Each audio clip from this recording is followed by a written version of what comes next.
Hi everyone.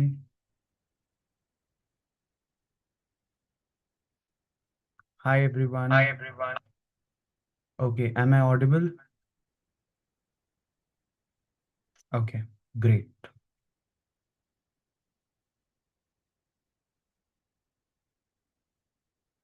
So I welcome everybody in the orientation session for the Indian polity, basically the pre-mentorship session. Okay, सबसे पहले एक बात समझ लीजिए, UPSC सिर्फ एग्जाम नहीं है। ये एक बहुत लंबी जर्नी है और उस जर्नी को एक बहुत इम्पोर्टेंट सब्जेक्ट पढ़ना है उस जर्नी में। वो है इंडियन पॉलिटी। ठीक है, आपकी इस लंबी जर्नी का एक बहुत इंपॉर्टेंट हिस्सा है इंडियन पॉलिटी का। बहुत सारे स्टूडेंट्स पॉलिटी को सिर्फ आर्टिकल्स रटने वाला सब्जेक्ट समझते हैं, लेकिन एक्चुअली पॉलिटी का मतलब समझने कि इंडिया का सिस्टम कैसे काम करता है। इंडियन पॉलिटी में आप पढ़ोगे how the Indian system, Indian government works. Parliament क्या काम करती है, सुप्रीम कोर्ट का क्या रोल है, सिटीजन्स के क्या राइट्स हैं, गवर्नमेंट डिसीजंस कैसे लिए जाते हैं, और कॉन्स्टिट्यूशन इतना इम्पोर्टेंट क्यों है। तो इस बैच में हम पॉलिटी को बोरिंग सब्जेक्ट की तरह नहीं पढ़ेंगे। हम इसे थोड़ा प्रैक्टिकल वे में समझेंगे, रियल लाइफ एग्जांपल्स के थ्रू समझेंगे, करंट अफेयर्स के साथ कनेक्ट करेंगे, और सबसे इम्पोर्टेंट बात, हम स्लोली और सिस्टमैटिकली चलेंगे ताकि कोई भी स्टूडेंट ओवरवेल्म्ड फील ना करे। ठीक है, तो ये जो आपका बैच है तपस्या, इसका पर्पस सिर्फ सिलेबस कंप्लीट करना नहीं है किसी भी सब्जेक्ट में। पर्पस है सीरियस एस्पिरेंट्स को डिसिप्लिन और डायरेक्शन देना। यहाँ हम रैटिफिकेशन नहीं करेंगे, हम अंडरस्टैंडिंग को बिल्ड करेंगे। आपको शुरू में सब कुछ डिफिकल्ट लग सकता है, चाहे आर्टिकल्स हो गए, अमेंडमेंट्स हो गए, सुप्रीम कोर्ट के केसेस हो गए, बट ट्रस्ट मी, अगर अप्रोच आपकी सही है तो पॉलिटी यूपीएससी का सबसे स्कोरिंग और इंटरेस्टिंग सब्जेक्ट बन सकता है। तो इस ओरिएंटेशन सेशन में मैं आपको बताऊंगा कि यूपीएससी पॉलिटी से क्या पूछता है, हम पॉलिटी को कैसे स्टडी करेंगे, नोट्स कैसे बनाएंगे, बिगनर्स के जो कॉमन मिस्टेक्स हैं वो क्या हैं। ठीक है, बस एक चीज चाहिए आपसे मुझे, वो है कंसिस्टेंसी। रोज थोड़ा पढ़ना है, पैनिक नहीं करना है, और जर्नी को थोड़ा सा सीरियस लेना है। थोड़ा नहीं, वैसे तो लेने की सीरियस बहुत ज़रूरत है। ठीक है, तो इसी के साथ आप सबका स्वागत है आज के प्री मेंटोरशिप सेशन में। एंड अगर आपको कोई भी डाउट होगा तो आप कमेंट सेक्शन में लिख सकते हैं।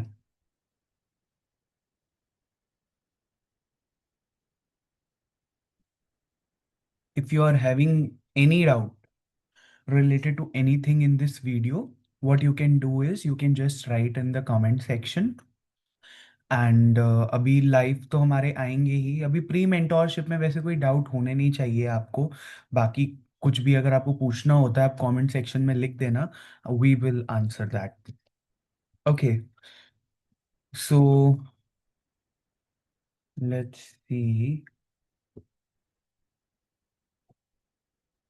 ठीक है, अब हमें सबसे पहले ये देखना है यूपीएससी में इंडियन पॉलिटी है क्या। What is Indian polity in UPSC actually, beyond articles and amendments. हम पहले देखते हैं क्या है ये। ठीक है, देखो, इंडियन पॉलिटी को समझने के पहले एक बहुत सिंपल बात को समझ लो। पॉलिटी सिर्फ कॉन्स्टिट्यूशन के आर्टिकल्स या अमेंडमेंट्स का कलेक्शन नहीं है। इंडियन पॉलिटी एक सिस्टम है जो बताता है कि इंडिया नाम का देश कैसे चलता है, गवर्नमेंट कैसे काम करती है, प्राइम मिनिस्टर क्या करता है, पार्लियामेंट लॉस कैसे बनाती है, सुप्रीम कोर्ट सिटीजन्स के राइट्स को प्रोटेक्ट करता है तो कैसे करता है, प्रेसिडेंट का रोल क्या है, इलेक्शंस कैसे होते हैं,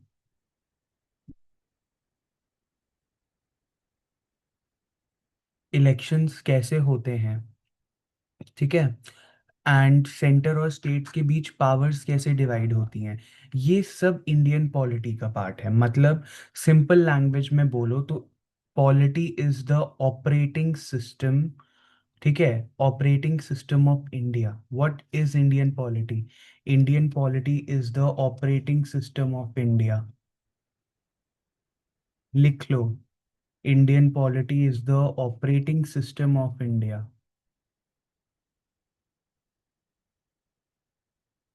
ठीक है। क्या है Indian polity? It is the operating system of India. मतलब जैसे फोन एंड्रॉयड या आईओएस पे चलता है, वैसे ही इंडिया का जो कॉन्स्टिट्यूशन है वो पॉलिटी और कॉन्स्टिट्यूशन के सिस्टम पे चलता है। ठीक है। तो अब यूपीएससी पॉलिटी को इतना इम्पोर्टेंस क्यों देता है? क्योंकि यूपीएससी को सिर्फ बुक वॉर्म्स नहीं चाहिए। ठीक है। किताबी कीड़े नहीं चाहिए उनको। यूपीएससी को फ्यूचर एडमिनिस्ट्रेटर्स चाहिए जो गवर्नेंस को समझ सकें। ठीक है। जो गवर्नेंस को समझ सकें। यूपीएससी ये देखना चाहता है कि आप इंडिया के डेमोक्रेटिक सिस्टम को कितना समझते हो। आपको राइट्स और ड्यूटीज का बैलेंस समझ आता है। आपको गवर्नेंस प्रॉब्लम्स के जो बेसिक अंडरस्टैंडिंग है वो है कि नहीं है। इसीलिए पॉलिटी प्रीलिम्स में भी आता है, मेंस में भी आता है और इंटरव्यू में भी इनडायरेक्टली यूज हो जाता है। ये याद रखना। ठीक है। इंडियन पॉलिटी आपका प्रीलिम्स में, मेंस में और पीआई में, तीनों में आता है।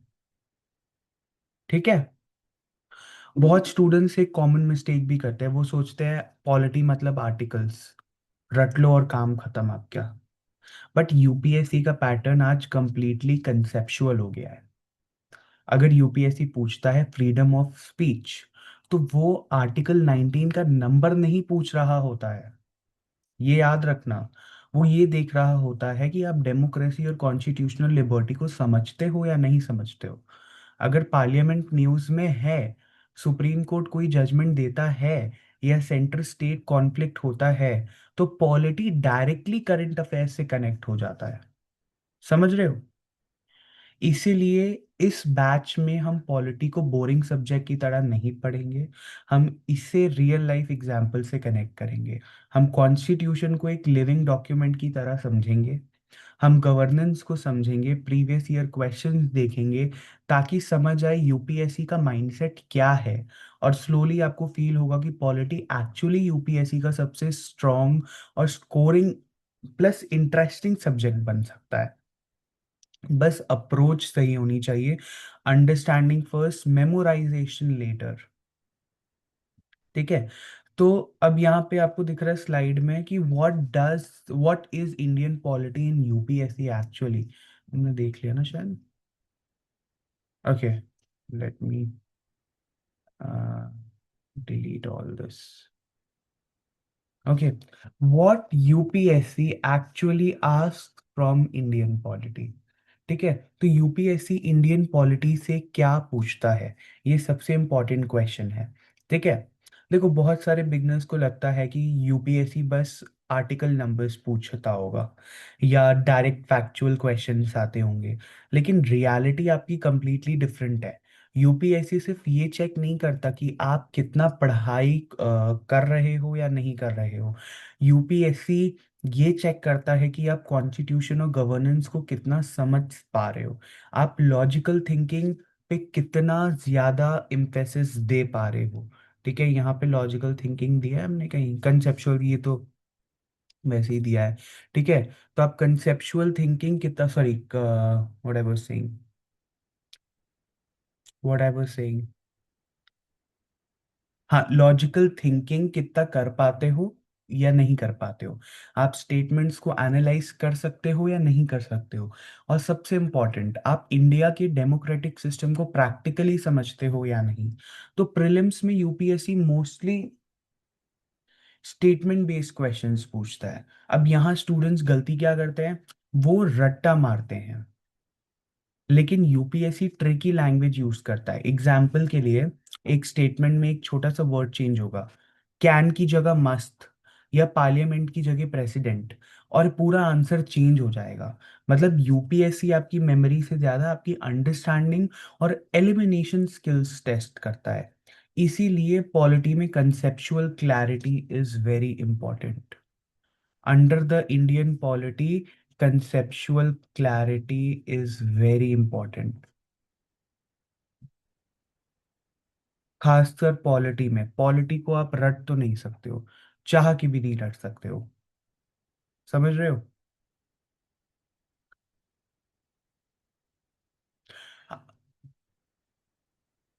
देखो, मेंस में यूपीएससी आपका काफी इंटरेस्टिंग चीज टेस्ट करता है। मतलब और इंटरेस्टिंग हो जाती हैं चीजें। वहां यूपीएससी डायरेक्टली पूछ सकता है, भाई पार्लियामेंट का रोल बताओ, just discuss the role of parliament. For example, I am taking a question, discuss the role of parliament, यहाँ पे है तो ये क्वेश्चन देखो, discuss the role of parliament ensuring executive accountability. दिख रहा है ये question? Discuss the role of parliament in ensuring, अरे यार, let me erase all the drawings. Hmm discuss the role of parliament in ensuring executive accountability. Can you read this question? है ना? तो देखो, ये क्वेश्चन सिर्फ डेफिनेशन का question नहीं है। ये जो क्वेश्चन देख रहे हो, ये सिर्फ डेफिनेशन नहीं है। यहाँ पे यूपीएससी आपको ये नहीं बोल रहा है कि डेफिनेशन लिखो, नहीं। यूपीएससी देख रहा है कि आपको पार्लियामेंट का प्रैक्टिकल रोल समझ में आ रहा है कि नहीं। Are you understanding the practical role or not? Are you understanding the practical role of the parliament or not? It is not asking you the definition here. Government का accountability system समझ आता है कि नहीं? Are you understanding the accountability system? क्या आपको ये accountability system समझ आ रहा है? ये पूछ रहा है यहाँ पे। डेमोक्रेसी का फंक्शनिंग समझ आता है या नहीं? ठीक है, क्या आपको यहाँ पे डेमोक्रेसी की फंक्शनिंग समझ आ रही है कि नहीं? डेमोक्रेसी फंक्शन समझ आता है कि नहीं? तो मेंस में यूपीएससी एनालिटिकल थिंकिंग को टेस्ट करता है, सिर्फ थ्योरी टेस्ट नहीं करता है।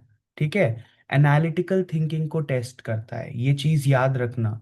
हमने पहले कंसेप्चुअल थिंकिंग पे फोकस किया था, एनालिटिकल थिंकिंग पे किया था। समझ गए कि एनालिटिकल थिंकिंग कैसे टेस्ट करता है यूपीएससी? समझ आ रहा है?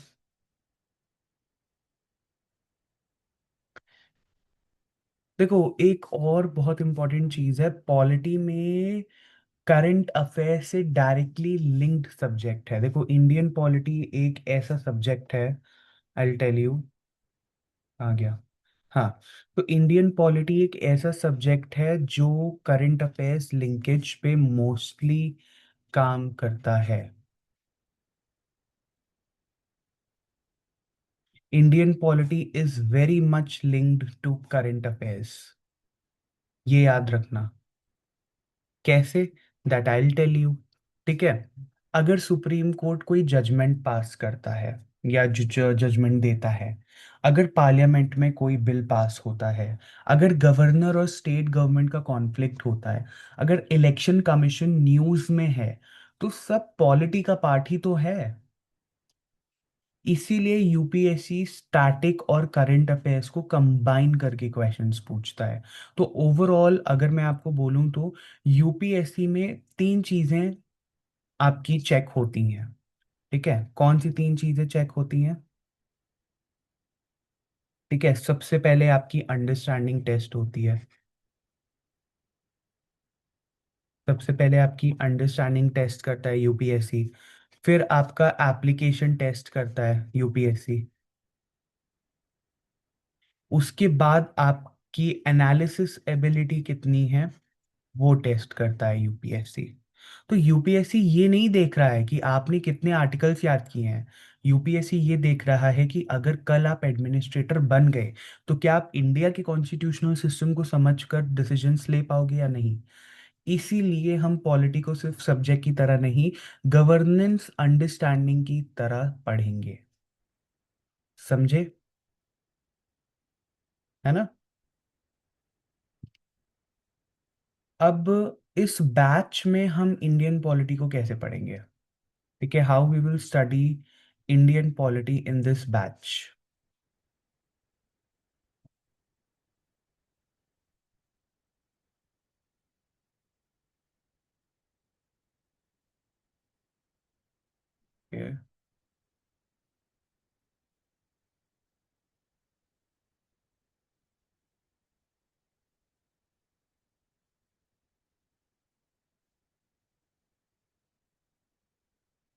How we will study Indian polity in this batch. ठीक है। अब पॉलिटी एक ऐसा सब्जेक्ट है, अगर रैंडम वे में पढ़ोगे तो बहुत कंफ्यूजिंग लगेगा। बहुत सारे articles, bodies, amendments, judgements, committees, ये सब मिक्स हो जाएंगी। ठीक है।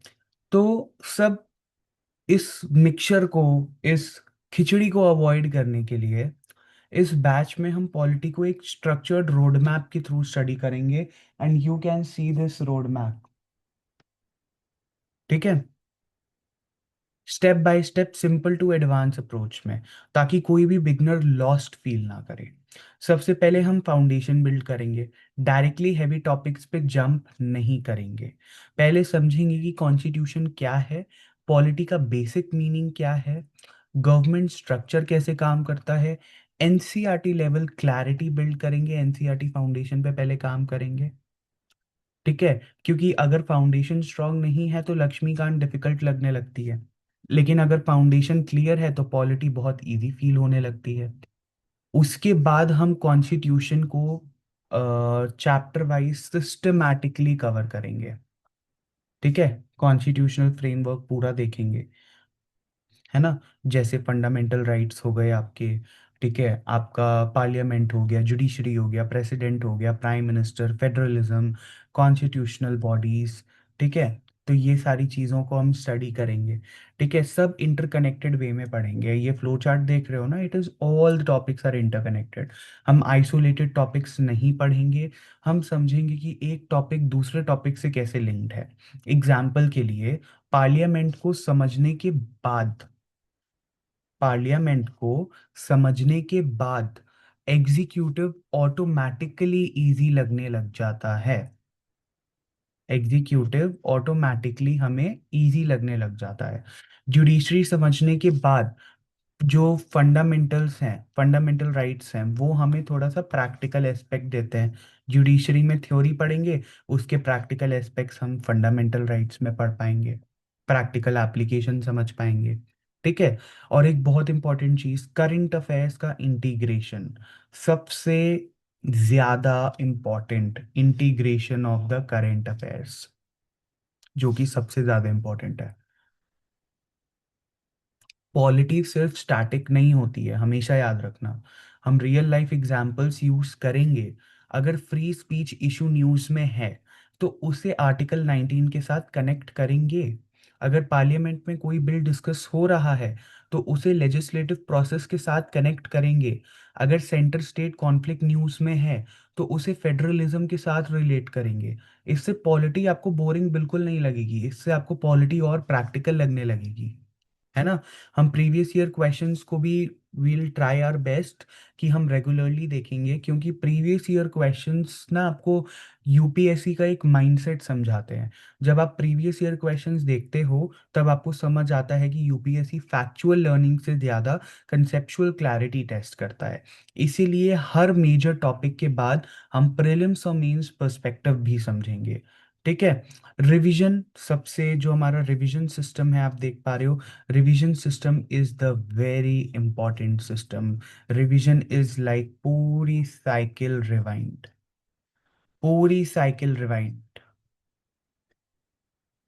हमारा आता है। रिवीजन सिस्टम सबसे इंपॉर्टेंट है, हमारा रिवीजन सिस्टम पूरी साइकिल कंप्लीट करने के बाद रिवीजन इज द सबसे इंपॉर्टेंट चीज। ठीक है। पॉलिटी एक रिवीजन बेस्ड सब्जेक्ट ही है, ये याद रखना। Indian polity is a revision based subject. अगर रिवाइज नहीं करोगे तो भूल जाओगे। इसीलिए हम flowchart method, keywords method, short notes method और विजुअल रिवीजन टेक्निक्स यूज करेंगे अपनी क्लासेस में। एम यही होगा कि बस सिलेबस कंप्लीट हो, है ना। ये एक्सपेक्ट कर रहे हो कि ये बोलूं मैं? नहीं। तो हमारा एम ये नहीं होगा कि हम बस सिलेबस को कंप्लीट करें। एम ये होगा कि पॉलिटी आपके दिमाग में परमानेंटली सेटल हो जाए, उसके कंसेप्ट आपके दिमाग में सेटल हो जाए, है ना। तो आपको सबसे पहले समझना है चीज़ों को, कंसेप्ट को, अंडरस्टैंडिंग बिल्ड करनी है। फिर आप उसको रियल लाइफ से कनेक्ट करोगे, रिवाइज करोगे, उसके बाद कंसिस्टेंटली प्रैक्टिस करोगे। ठीक है। समझ आ गया? तो इसको हम इरेज करते हैं। ठीक है, आगे बढ़ते हैं नेक्स्ट स्लाइड पे। अब हमारा सबसे इम्पोर्टेंट आता है फंडामेंटल राइट्स। ठीक है, बेसिकली ये यहाँ पे हम एक डेमो कर लेते हैं कि हम कैसे पढ़ेंगे क्लासेस में। ठीक है, can we do a demo to understand how we will study. ठीक है, तो treat this as a demo only. Corner में लिख देते हैं हम डेमो। ठीक है, अब देखो, हम यहाँ पे देख रहे हैं आर्टिकल 19। क्या देख रहे हैं हम? Article 19 fundamental rights, protection of certain rights regarding freedom of speech. ये बेयर एक्ट की लैंग्वेज है। ठीक है, तो हम एक रियल कॉन्स्टिट्यूशनल आर्टिकल को समझने की कोशिश करते हैं, वो है आर्टिकल 19। ठीक है, ये इंडियन कॉन्स्टिट्यूशन के सबसे इंपॉर्टेंट आर्टिकल्स में से एक है। ठीक है, इस आर्टिकल को समझना मतलब डेमोक्रेसी को समझना। ठीक है, इस अगर आप इस आर्टिकल को समझ जाते हो तो आप समझो कि आपने डेमोक्रेसी समझ ली।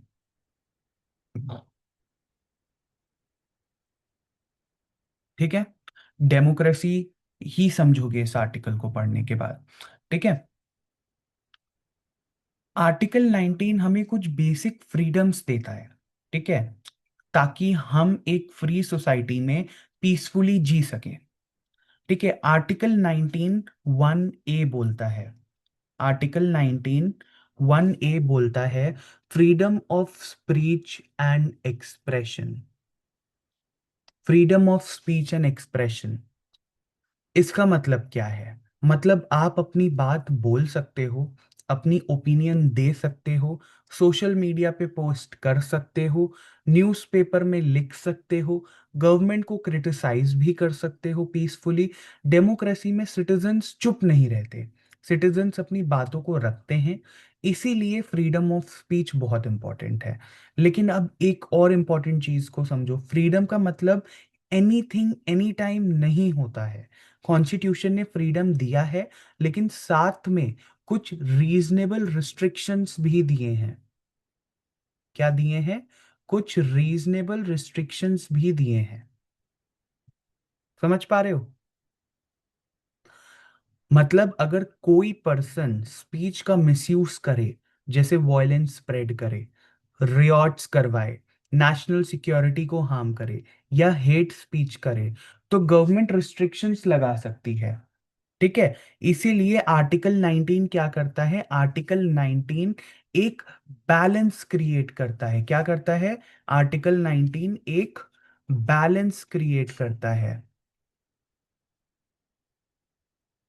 क्रिएट्स अ बैलेंस, है ना? कैसा बैलेंस? फ्रीडम और रिस्पॉन्सिबिलिटी के बीच में। फ्रीडम की फ्रीडम हो गई, रीजनेबल रिस्ट्रिक्शंस के थ्रू एक रिस्पॉन्सिबिलिटी का भी फैक्टर आ गया, है ना? समझ पा रहे हो? कमेंट सेक्शन में लिख दो हाँ या ना, रिकॉर्डेड है वैसे भी, है ना? देखो, आर्टिकल 19 अभी हमने देखा कि फ्रीडम ऑफ स्पीच, सर आपने बोला फ्रीडम ऑफ स्पीच, क्या ये फ्रीडम ऑफ स्पीच तक ही लिमिटेड है?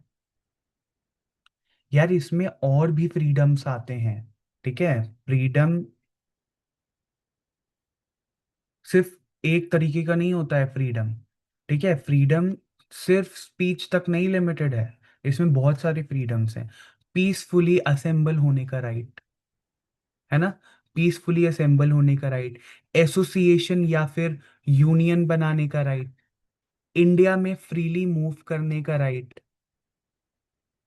है ना? इंडिया में फ्रीली मूव करने का राइट, इंडिया के किसी भी पार्ट में सेटल होने का राइट। ऐसा नहीं है तुम लखनऊ में पैदा हुए तो लखनऊ में ही सेटल होना है तुम्हें, नहीं। तुम अपना प्रोफेशन खुद से चूज कर सकते हो। ठीक है, तो ये क्या है? ये भी तो एक फ्रीडम ही है ना, फ्रीडम है ना। मतलब कॉन्स्टिट्यूशन चाहता है कि सिटीजन्स फ्री लाइफ जी सकें विद डिग्निटी एंड अपॉर्चुनिटी। तो अब यूपीएससी यहाँ क्या समान समझाना चाहता है आपको? यूपीएससी आर्टिकल नंबर्स रटवाना नहीं चाहता आपको कॉन्स्टिट्यूशन के। यूपीएससी ये देखना चाहता है कि आप डेमोक्रेसी का एसेंस समझते हो या नहीं, आपको राइट्स और रिस्ट्रिक्शंस का बैलेंस समझ आता है या नहीं। अगर कंप्लीट फ्रीडम हो बिना रूल्स के तो केओस हो सकता है, और अगर बहुत ज्यादा रिस्ट्रिक्शंस हो तो डिक्टेटरशिप का डेंजर हो सकता है। कॉन्स्टिट्यूशन दोनों के बीच में क्या करता है? बैलेंस को मेंटेन करता है। What does the constitution do? It maintains the balance between the both.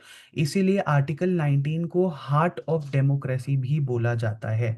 Article 19 is also known as heart of democracy. लिख सकते हो, ये एक ऐसा डेमो छोटा सा टॉपिक है कि हम कैसे पढ़ेंगे। तो हार्ट ऑफ डेमोक्रेसी भी बोला जाता है। अगर सिटीजन्स फ्रीली बोल ही नहीं सकते तो डेमोक्रेसी का मीनिंग ही खत्म हो जाएगा, है ना? फिर डेमोक्रेसी का मीनिंग क्या होगा? खत्म हो जाएगा। इसीलिए फंडामेंटल राइट्स सिर्फ एग्जाम टॉपिक्स नहीं है, ये सिटीजन्स और स्टेट के रिलेशनशिप को भी डिफाइन करते हैं। ठीक है। एंड एक और, अब एक इम्पॉर्टेंट चीज मैं आपको बताना चाहूंगा। जब भी हम किसी भी यू नो थोड़ा सा जूम करने दो मुझे। हाँ, जब हम अब किसी भी कॉन्स्टिट्यूशनल प्रोविजन को पढ़ेंगे तो उसका प्रैक्टिकल एस्पेक्ट समझने के लिए हम केस लॉ को भी स्टडी करेंगे। जैसे यहाँ पे जो केस लॉ हम देख रहे हैं आर्टिकल 19 से related, Shreya Singhal versus union of India 2015 5 SCC 1, free speech and constitutional liberty पे ये केस लॉ है। तो अब हम देखते हैं बेसिकली इस केस लॉ में क्या बोला जा रहा है। अब ये बहुत फेमस केस लॉ है। ये Shreya Singhal versus union of India, मैंने बताया किस चीज से रिलेटेड है। ये एक लॉ हुआ करता था आपका section 66। Let me open the board if you don't mind. I hope you don't mind, guys. Uh, I'll take the board. है ना?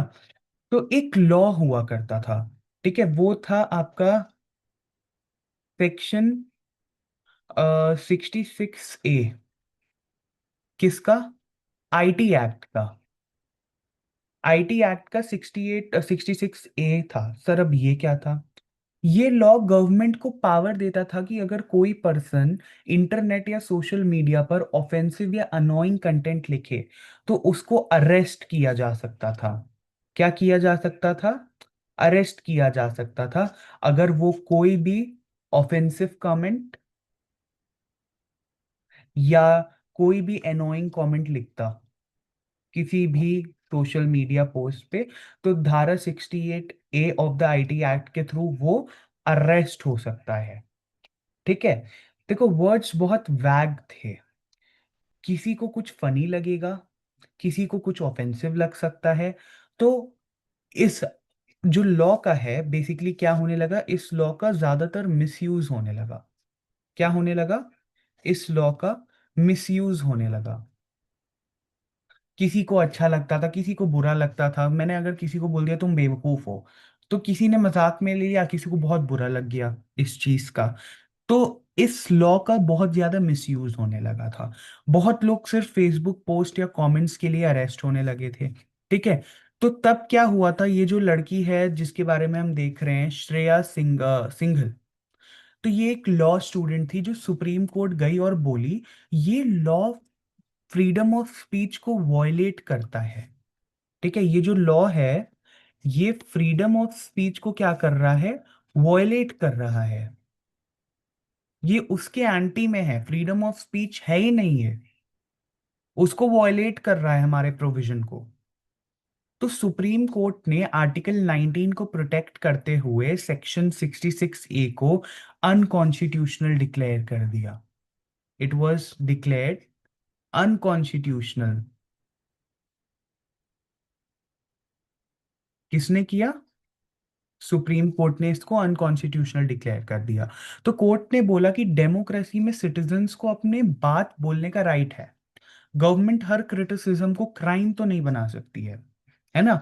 तो सुप्रीम कोर्ट ने बोला इंटरनेट पर भी सिटीजन्स के कॉन्स्टिट्यूशनल राइट्स होते हैं। ठीक है। Just a minute. हाँ, सोशल मीडिया पे भी कुछ कॉन्स्टिट्यूशनल राइट्स होते हैं। ठीक है। जो सेम रहेंगे। ये केस आपका बहुत इंपॉर्टेंट है क्योंकि इसने डिजिटल फ्रीडम ऑफ स्पीच को प्रोटेक्ट किया और दिखाया कि जुडिशरी कॉन्स्टिट्यूशन की गार्जियन है। क्या दिखाया? समझ गए? समझ आया ये केस लॉ?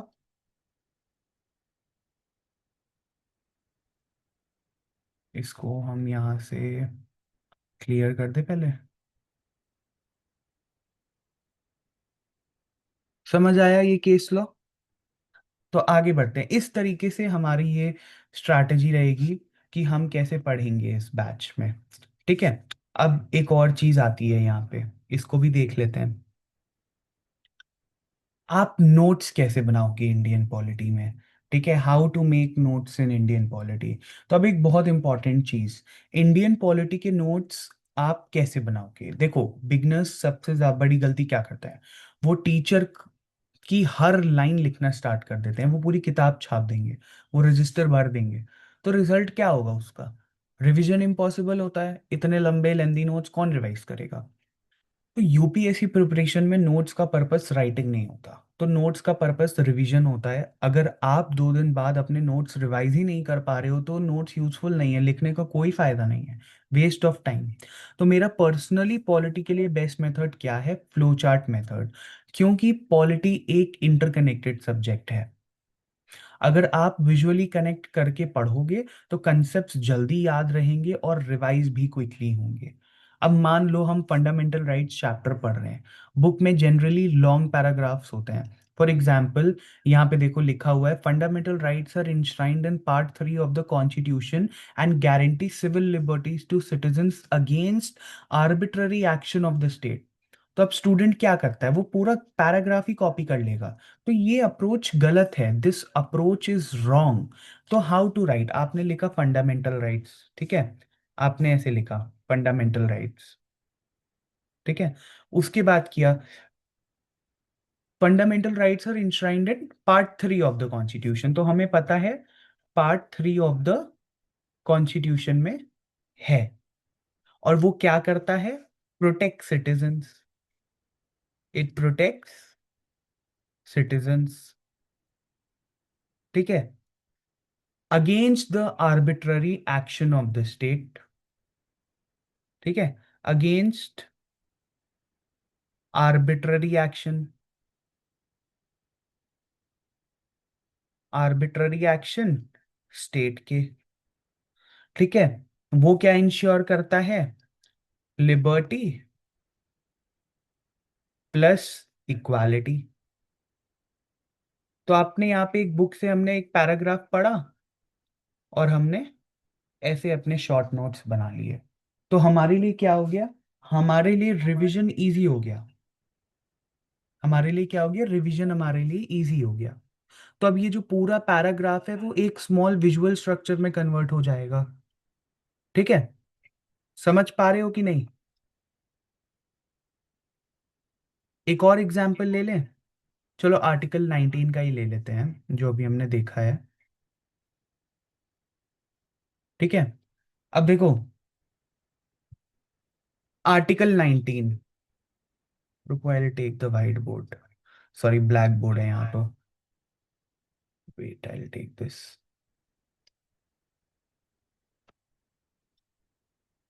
अब हम आर्टिकल 19 ले लेते हैं यहाँ पे। ठीक है, तो आर्टिकल 19 क्या है? Article 19 is the freedom, freedom की बात करता है। ठीक है, और कौन कौन से राइट्स इसमें कवर होते हैं? Speech and expression, assembly, union, movement, residence की आप कहीं भी सेटल हो सकते हो इंडिया में किसी भी पार्ट में, प्रोफेशन आप अपना खुद से चूज कर सकते हो। तो ये सारे क्या हैं? ये रीजनेबल रिस्ट्रिक्शंस हैं। ये सारे क्या हैं? ये सारे रीजनेबल रिस्ट्रिक्शंस हैं। ठीक है, मतलब बेसिकली कवर करते हैं ये आर्टिकल 19। ठीक है, तो इनके जो रीजनेबल रिस्ट्रिक्शंस हैं, what all they provide you? Security, public order, morality. तो क्या आपको समझ में आया ये पूरा, कैसे आपको नोट्स बनाने हैं? तो नोट्स बनाते वक्त आपको ये सारे इंपॉर्टेंट रूल्स याद रखने हैं। ठीक है।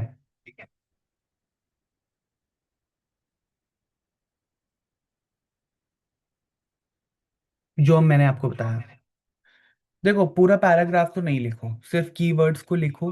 एरोज और बॉक्सेस का यूज करो। ब्रेन विजुअल्स को ज्यादा जल्दी रिमेंबर करता है, हमेशा याद रखना। Different colours of pen use करो।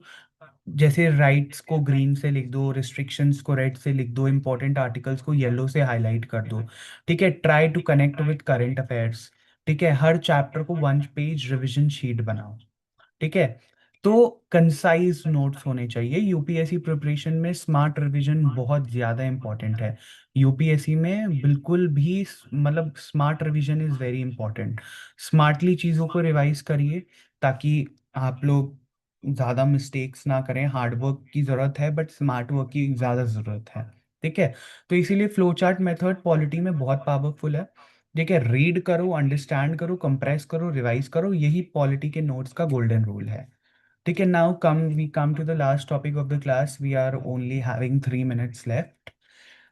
देखो, अब बात करते हैं उन कॉमन मिस्टेक्स की जो ऑलमोस्ट हर बिगनर पॉलिटी में करता है। एंड ट्रस्ट मी, अगर आपने ये मिस्टेक्स अवॉइड कर ली, तो पॉलिटी आपका स्ट्रॉन्ग सब्जेक्ट बन सकता है। सबसे पहली मिस्टेक, आप आर्टिकल्स को रटने बैठ जाते हो। ठीक है, स्टूडेंट्स डायरेक्टली आर्टिकल नंबर रटना स्टार्ट कर देते हैं, आर्टिकल 14 क्या है, आर्टिकल 19 क्या है, लेकिन कंसेप्ट समझते ही नहीं है। तो यूपीएससी रोट लर्निंग टेस्ट नहीं करता, यूपीएससी अंडरस्टैंडिंग टेस्ट करता है। पहले कंसेप्ट समझो, आर्टिकल नंबर ऑटोमेटिकली याद हो जाएगा। ठीक है, फिर रिवीजन इग्नोर करते हैं स्टूडेंट्स, पढ़ते बहुत है, रिवाइज बहुत कम करते हैं। पॉलिटी एक रिवीजन बेस्ड सब्जेक्ट है, अगर रिवाइज नहीं करोगे तो भूल जाओगे। इसीलिए शॉर्ट नोट्स और फ्लो चार्ट्स इंपॉर्टेंट हैं। तीसरी मिस्टेक, बहुत सारे टीचर्स को फॉलो करना यूट्यूब पे। हर दिन न्यू स्ट्रैटेजी वीडियो देखना प्रिपरेशन नहीं हेल्प करेगा। एक टीचर चूज करो, एक स्ट्रक्चर फॉलो करो, कंसिस्टेंसी मेंटेन करो। चौथी मिस्टेक, प्रीवियस ईयर क्वेश्चंस को इग्नोर करो। बहुत स्टूडेंट सिर्फ थ्योरी पढ़ते रहते हैं, लेकिन प्रीवियस ईयर क्वेश्चन यूपीएससी का माइंडसेट समझते हैं। प्रीवियस ईयर क्वेश्चन से पता चलता है यूपीएससी फैक्चुअल से ज्यादा कंसेप्चुअल क्वेश्चंस पूछता है। ला फिफ्थ मिस्टेक, गवर्नेंस आपका मतलब गवर्नेंस समझे बिना पॉलिटी पढ़ना इज रॉन्ग। पॉलिटी सिर्फ स्टैटिक सब्जेक्ट नहीं है, ये रियल गवर्नेंस का सब्जेक्ट है। तो पॉलिटी न्यूज़ में क्यों है, सुप्रीम कोर्ट जजमेंट इंपॉर्टेंट क्यों है, गवर्नर कंट्रोवर्सी क्या होती है, ये सब कुछ समझना ज़रूरी है। सिक्स मिस्टेक, ह्यूज नोट्स बनाना, जो हमने डिस्कस किया अभी, पैराग्राफ लिखना। स्टूडेंट्स इंसाइक्लोपीडिया बना देते हैं, रिवीजन इम्पॉसिबल हो जाता है। तो नोट्स शॉर्ट रखो, विजुअल और रिवीजन फ्रेंडली कंसाइज रखो। लास्ट मिस्टेक, आपको लक्ष्मीकांत बुक का फियर है। स्टूडेंट्स बुक देख कर ही डर जाते, इतनी मोटी बुक मैं कैसे पढ़ूंगा। ठीक है, तो बुक बिल्कुल डिफिकल्ट नहीं है, प्रॉब्लम अप्रोच में होती है। अगर फाउंडेशन क्लियर है और स्ट्रक्चर्ड वे में पढ़ोगे तो पॉलिटी इंजॉयबल लगेगी। ठीक है, तो नेक्स्ट क्लास से पहले अब आपको क्या करना है, what you have to do, you have to do is form or dedicated notebook for Indian polity. Basic sources को अरेंज कर लो। न्यूज़पेपर का गवर्नेंस सेक्शन सीरियसली पढ़ना स्टार्ट करो। डेली कंसिस्टेंसी मेंटेन करो, सिलेबस साइज देख के पैनिक मत करो। यूपीएससी एक मैराथन है, स्प्रिंट नहीं। रोज थोड़ा प्रोग्रेस भी बहुत बड़ा प्रोग्रेस होता है। Consistency plus clarity plus revision is equal to success in polity. इसी के साथ हम आज की क्लास को एंड करते हैं। Thank you students, I hope you have liked the session. Don't forget to like and subscribe the session. Okay, thank you. See you in the next class, everyone. Thank you.